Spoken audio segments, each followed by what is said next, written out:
Hey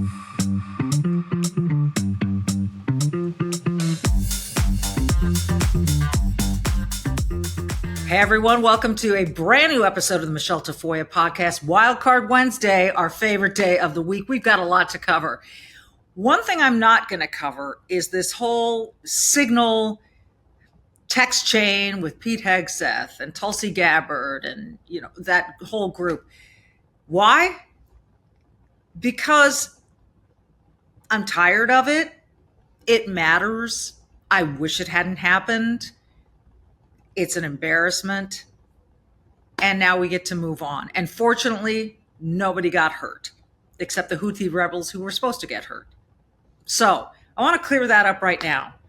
I want to get to other stuff that maybe you're not seeing as much of in the news. Some of it you probably are, but we're going to get to a lot of different stuff. Before I move on, please hit that subscribe button. Wherever you're watching, wherever you're listening, just hit subscribe so you never miss an episode of the show. All right, I think that Speaker Mike Johnson is kind of getting short shrift in terms of what kind of leader he is. He's always struck me as very well-spoken. He's gotten stuff finished and across the line with a very slim majority. And he said something this week that I found to be really interesting, and that is anti-Americanism. And that's something that I sense. Now, I'm coming to you from Florida this week, so I don't really sense it down here. But in my home state of Minnesota, I definitely sense it. And just in general, there seems to be from the left side of the aisle rooting against America. That sense of wanting things to fail, wanting this government to fail. I don't know why anyone would want to do that. But let's listen to Speaker Mike Johnson and his description of this sort of vibe, as the cool kids say, going on in Washington, D.C. Axios reported yesterday that Democrats are, quote, in their deepest hole in nearly 50 years. This is not a mystery. Everyone understands what's happening and why. In their haste to oppose President Trump in our efforts to make government more efficient, Democrats are cutting off their noses to spite their own face. Look, I've made a list of this. They're cheering the decline of an American company which employs over 100,000 workers. They refuse to celebrate the return of stranded American astronauts because SpaceX facilitated their return.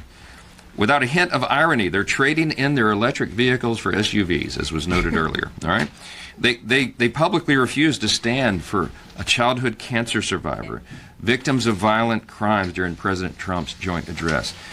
Their message has gone from, it's more than just anti-Trump now, it's anti-American. It's anti-Trump, it's anti-Elon, and what that translates into is wanting to see this administration fail. Or if it's not going to fail, well, damn it, we're going to make Elon pay with property damage and keying cars and all the rest.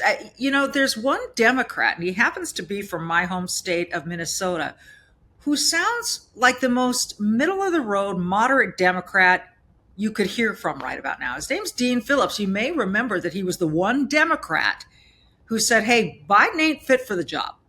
We need another candidate. So he threw his hat in the ring. It was a pretty bold and courageous move because he was bucking his party. He was bucking the majority of his party. But he went around and met people.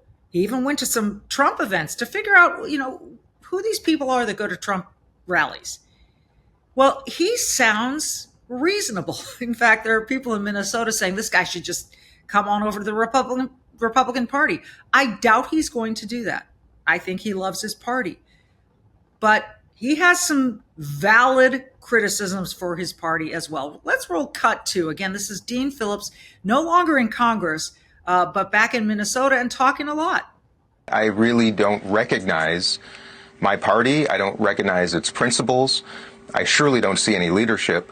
I don't want to give full credit to President Trump for breaking the Democratic Party, but it surely is in disarray and, most importantly, completely rudderless. And what I saw my governor and friend, Tim Walz, say today was appalling. And I don't want it to mean any individual directly, but I'm just shocked that someone who should know better read the room so poorly. I liked him for a long time. But this is nonsense. And by the way, and just as you said earlier, what you said about cheering the tanking of Tesla stock, not only does that hurt a lot of Minnesotans who have their money in pension funds, it hurts Tesla employees. This is one of the world's foremost innovative companies based in the United States of America. No elected official should ever demean an American company like that. It's nonsensical. And then to call him a South African Nepo baby. He's an American citizen for 20 years. He's built some of the most extraordinary companies in the world. And call him what you will. You can disagree with his initiative, Doja. But my goodness, for my party to be should be condemning it, should not be celebrating it. I'm really appalled right now and shocked. It's pretty well said, right? I have nothing to add to that, except bravo to Dean Phillips for again bucking his party and telling them this is what you're doing wrong. This is embarrassing. It's absurd. It's anti-American. You're trying to treat Elon Musk like he's Hitler.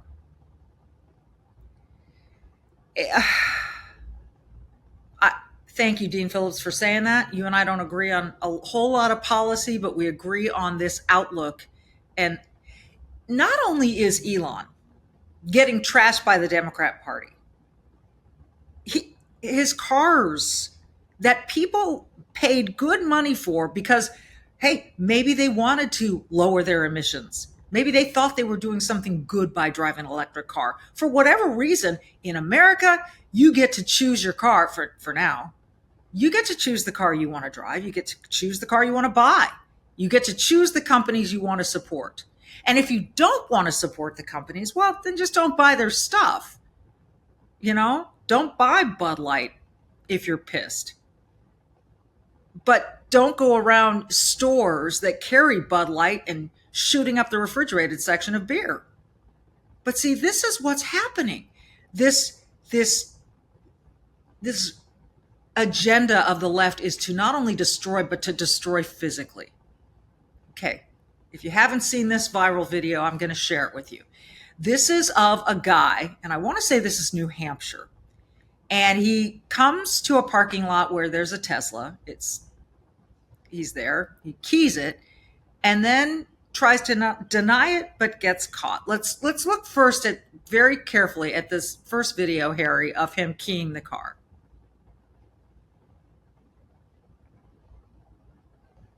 Just blatantly out there, full frontal. It's all caught on video. You see his orange pants and his brown sweatshirt. Well, a little bit later, I guess he didn't know he was being recorded. He was caught.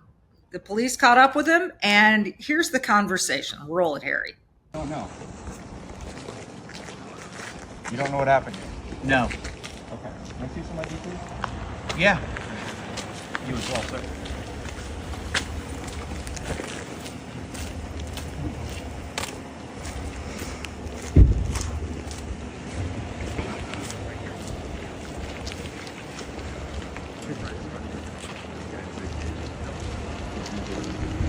So, you want to talk about what happened here? Yeah. No. Okay. I don't know what happened. You didn't see that Tesla? No. Okay. Well, we have one. Okay.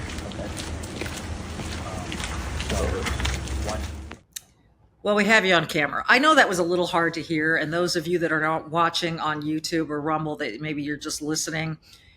Basically, the guy's saying, I don't know what happened. I have no idea what happened. Really? Can I see your ID? Okay. And then you want to talk about what happened? No, because we have you on video. Okay. Now this stuff has to get punished. There has to be accountability. That's criminal. You can't go around destroying other people's stuff. It's pretty simple. So, haven't heard yet what the fallout of that incident is, but it is not the only one. You're seeing all over the country. North Carolina, there was a big report on a local news station there, all kinds of Tesla crime. Lib on Tesla crime. I mean, and the irony is amazing. I mean, it was the left, it was Democrats who climate change, zero emissions. Elon Musk puts out a great car, I mean, a revolutionary vehicle. And they all buy him until Elon sees the left going way to the left and a little cray-cray. And he decides, you know what, I'm going to join the other side and try to help. And now they hate him. And it's not enough just to hate him. Hey, we can't litigate emotions, right? It's not enough just to hate him. No, they've got to destroy him. They've got to destroy him. And that brings us to our next contestant on Wildcard Wednesday, Jasmine Crockett, a congresswoman out of the Dallas, Texas area. Her birthday's coming up, and she said all she wants for her birthday is for Elon Musk to be taken down.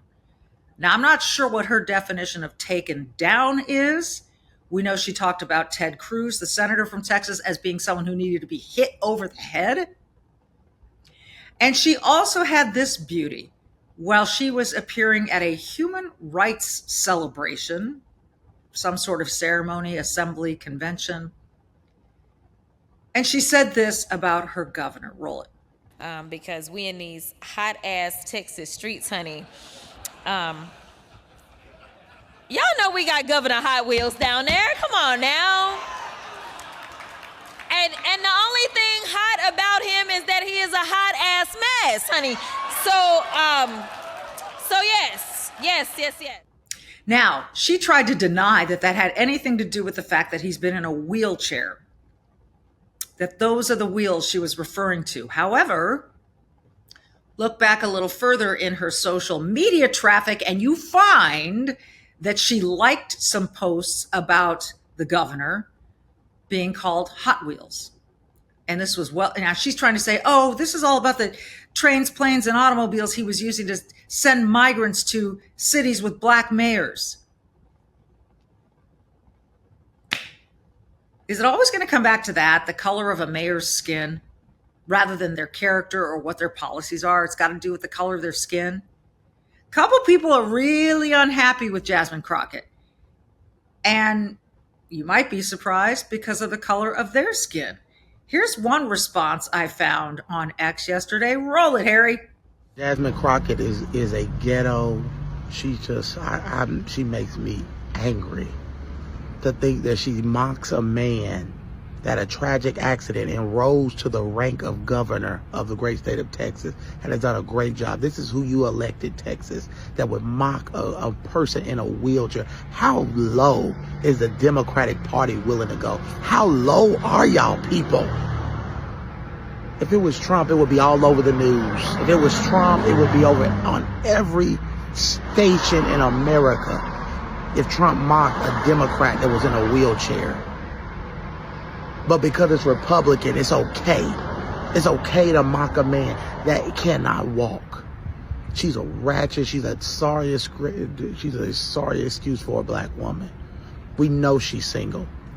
I can't stand her. Okay, so that's one response.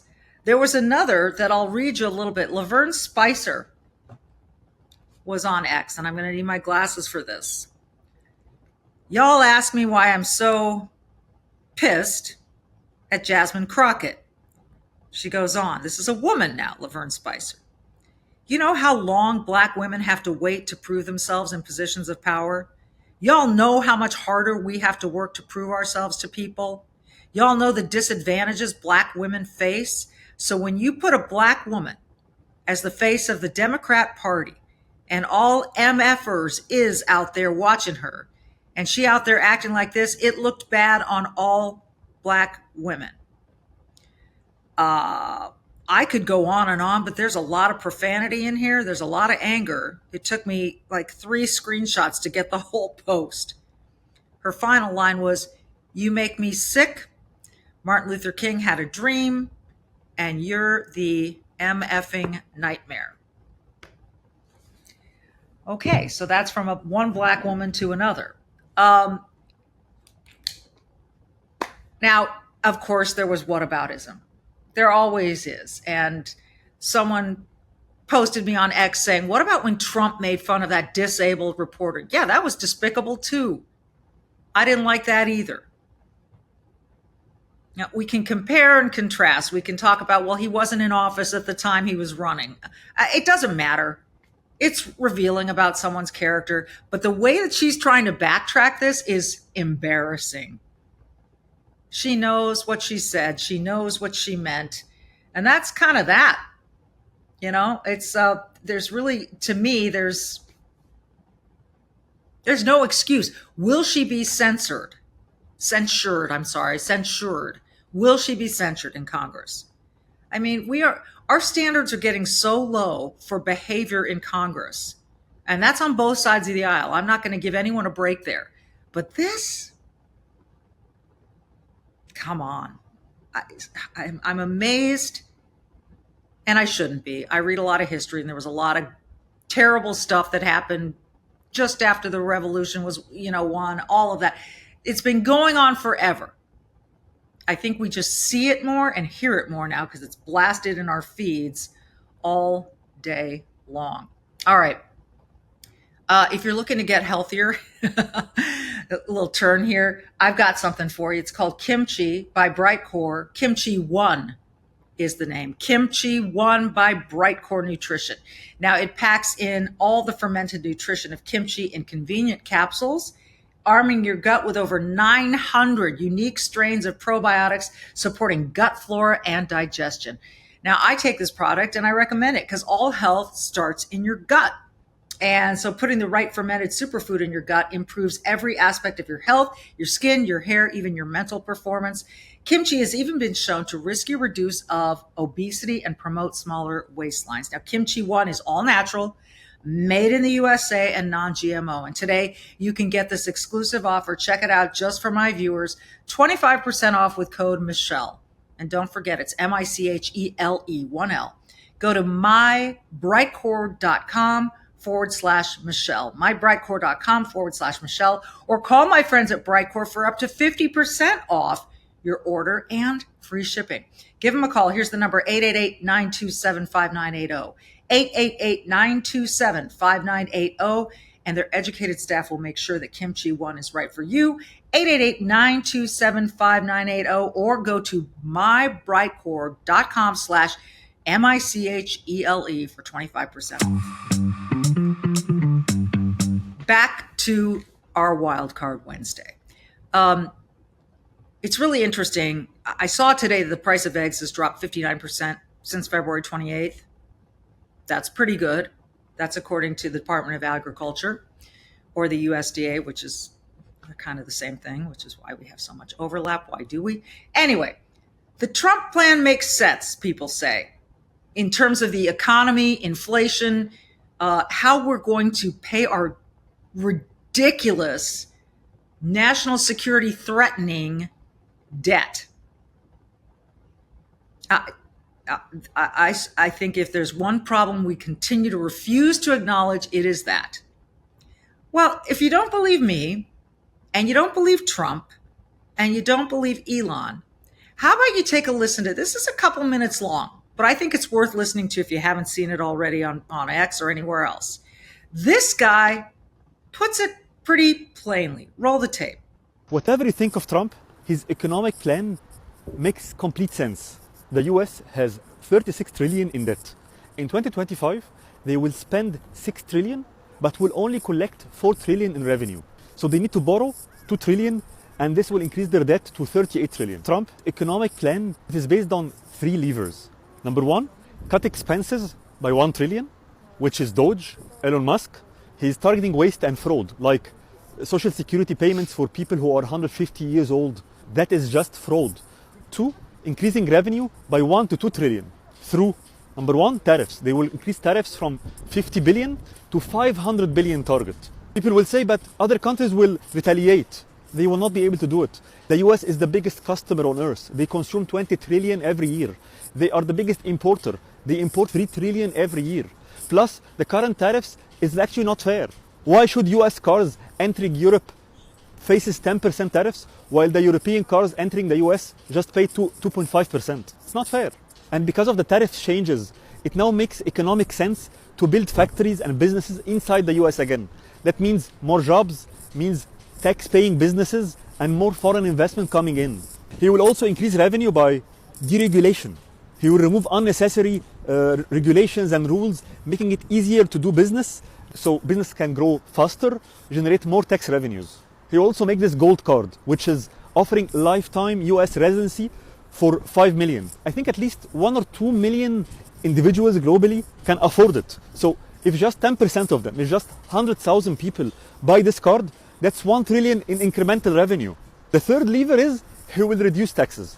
If he successfully cut 1 trillion in waste and expenses and add 1 to 2 trillion in revenue, the US will have a surplus. They will have more money than they want. So he will cut taxes. For individuals, anyone gaining more than 150K, he will make them pay 0 taxes. And on corporate taxes, he will go down from the current 21% to 15%, compared to the European average of 22%. France average is 25, I think, and Germany is 30. So at 15% corporate tax, the US will become one of the most business attractive countries on earth. Bottom line, this is exactly how government should be run, efficiently. Because when you eliminate waste, the money can actually go where it is actually needed, to the elderly, to the sick, to people who cannot work. And that is the real purpose of government, to protect the weak. Very few countries have the political will to do it. It takes leaders with backbone, charisma, and clarity of vision. Do you have leaders in your country pushing for real reform, or are they talking about non-relevant side topics? And let me know if you think Trump's plan is bad, let me know why, because I think it is just common sense. He's very persuasive, isn't he? Common sense. And he wants to know if you think he's wrong, tell me why. Tell him why. Go find him on X and you can tell him why. I thought that explanation was very clear. And he's right. It takes backbone. It takes backbone to tell people, you know what? We can't afford to pay you for this job anymore because we have 1,000 people doing your job and we can do it with 500. That's what any company would do. And you can sit here and say, the government is not a company. It's not a corporation. It's not that different, folks. And they've been hiring people like crazy to help the unemployment number under Joe Biden. And you tell me which department of the United States government is running beautifully. I challenge you. Find one department that is running efficiently, doing its job, getting the most out of its employees, serving the United States people. You tell me. I'd love to hear it.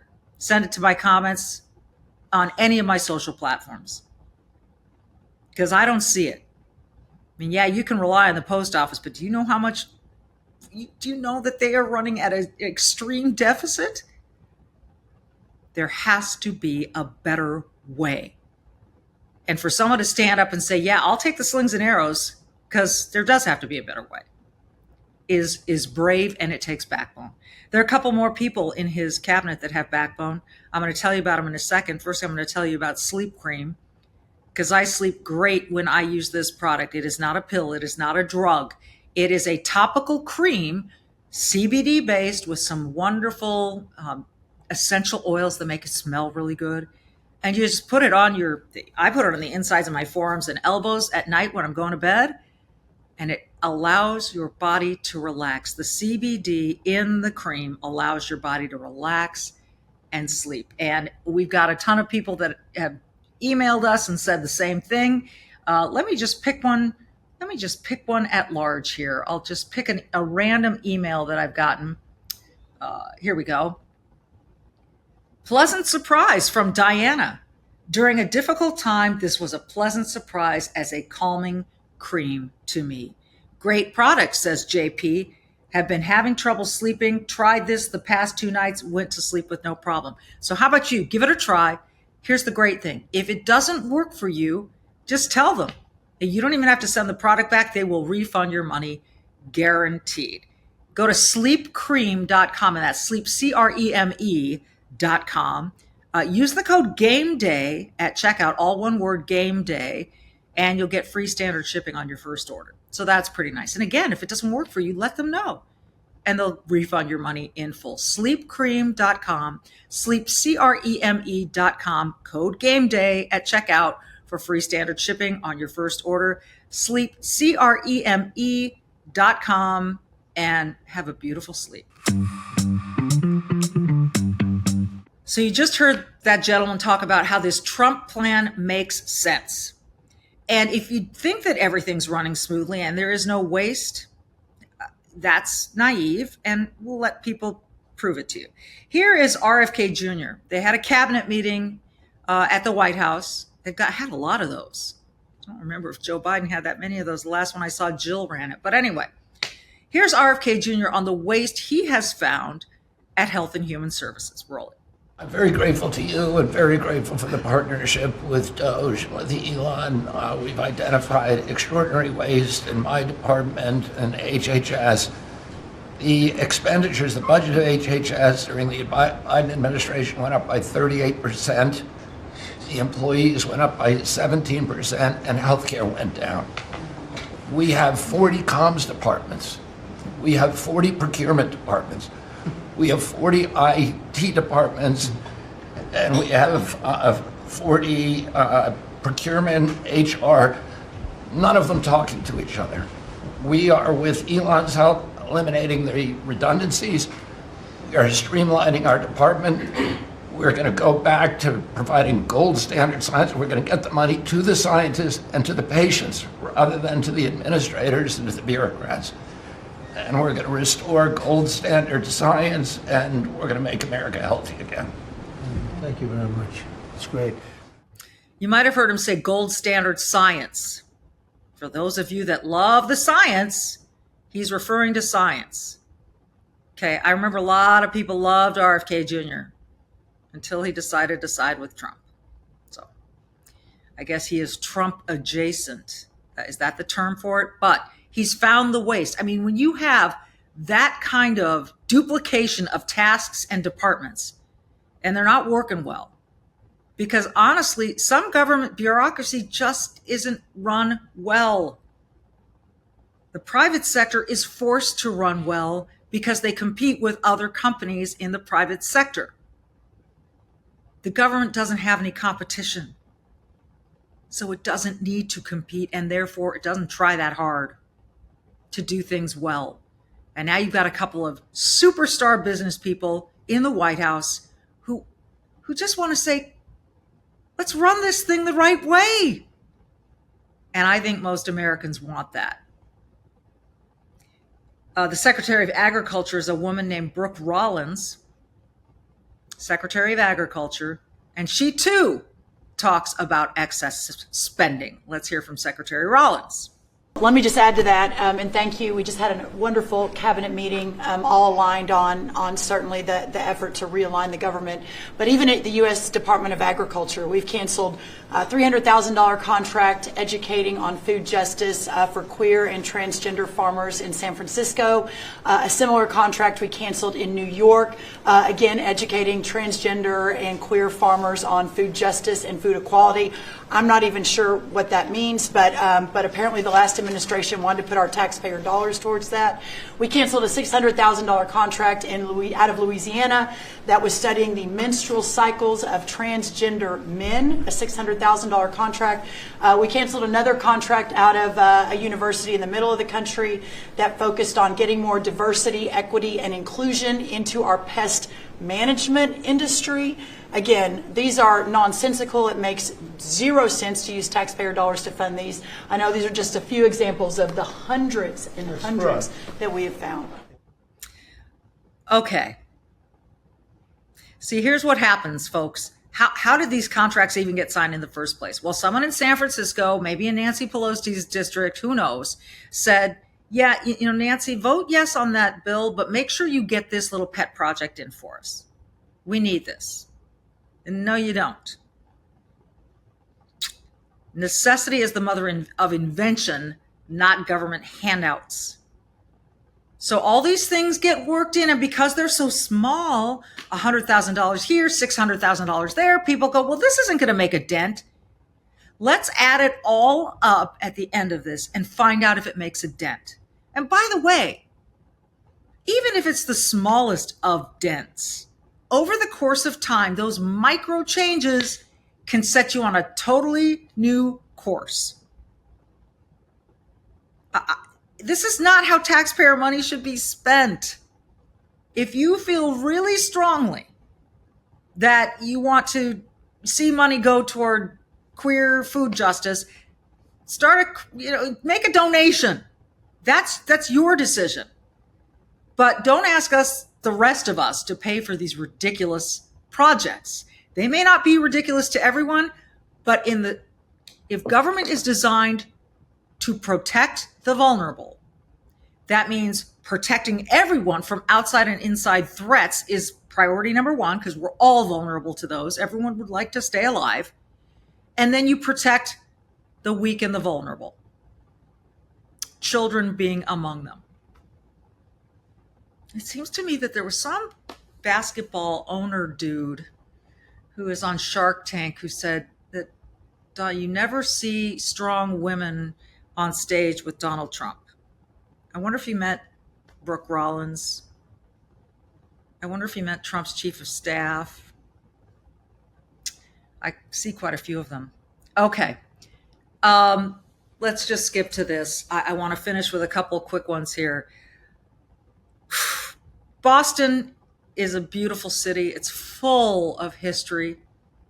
The Boston Tea Party. There's so much happened there. You can go there and see graves of great American patriots. But its current mayor, Michelle Wu, is so far, she's so extremely left that there are certain people she doesn't want to prosecute. Oh, you do drugs? Well, let's just kind of help you get off the drugs. Okay, but what if you're doing drugs naked in public in front of children? Are there any consequences, Michelle Wu? She also is fighting very hard to keep all immigrants, legal and illegal, in her city. And ICE just took out a bunch who have severe criminal records. We're talking armed robbery, we're talking murder, we're talking child rape. But Michelle Wu, she just cares about, she was the one that threw a party, and it was, I think, for no white people were allowed at her Christmas party. She happens to be Asian, and so yeah, she didn't want any white people at her party. Well, there are some kids in Boston who really have, I think, a very, very good question for Michelle Wu. Let's hear from one of them. Roll this. Michelle Wu, I'm out here practicing for my high school season. I used to play for the Boston Bengals. I watch people run out here naked, inject themselves with drugs, smoke illegal drugs. Us kids is just trying to have fun out here, getting ready for our football season. We can't even do that. What are you gonna do to help us out here? What are you gonna do, Mayor Wu? What are you gonna do for that kid? Again, it's astonishing to me that someone with her values could win a mayoral race. Now, unless she didn't project her values and didn't display them with transparency when she was campaigning, got into office, and then just said, you know what? Here's what I'm going to do now. Wouldn't be the first time, won't be the last. But Boston, you've had an opportunity to see what this mayor has done to your city. I would say the same thing to Chicago, which today was again declared the homicide capital of the United States of America. But it seems that the mayor there is in denial as well. What kind of environment do you want your citizens living in? These kids. All right. Now, on sort of a lighter note, I will end with this, or this will be the last bit of video. I don't know if you've heard, but the United States would really like to develop some kind of relationship with Greenland. Now, President Trump has talked about taking it over. Now, as a negotiator, you go full frontal with your first offer. So maybe it's not taking it over. Maybe that's his rhetoric, and really what he wants to get to is some sort of relationship where the United States military can protect Greenland in exchange for allowing military bases in Greenland. I don't know, but you know who's going to Greenland this week?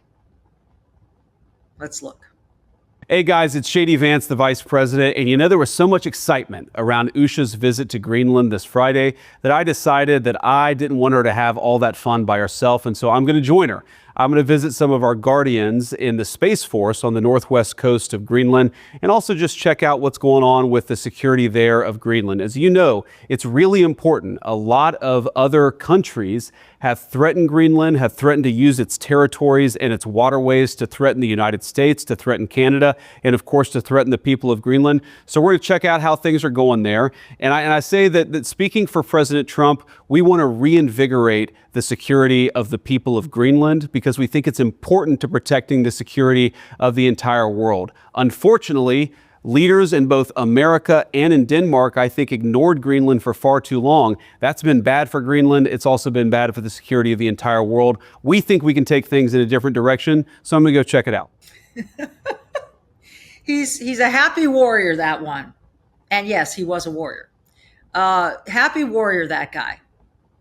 I really like J.D. Vance. I really do.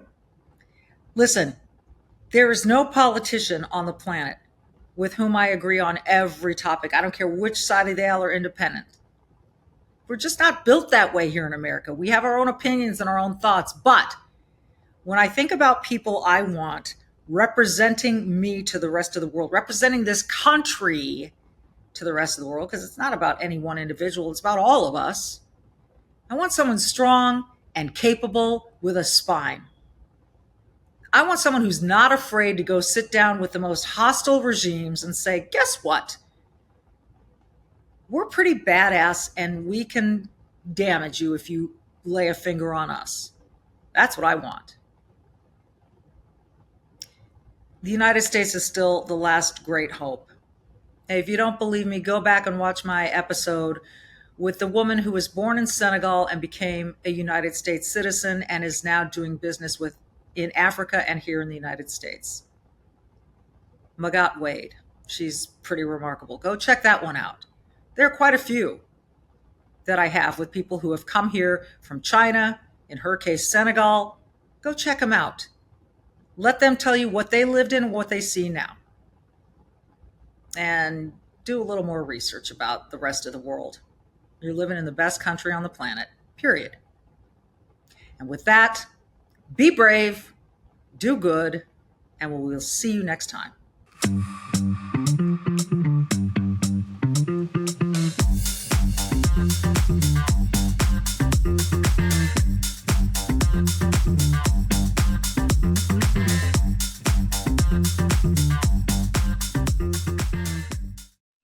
Hey, you can keep up with the Trump administration when you subscribe to the Trump Report. It's an email that brings you daily highlights from the Oval Office right to your inbox 5 days a week. Subscribe today at SalemPodcastNetwork.com/Trump.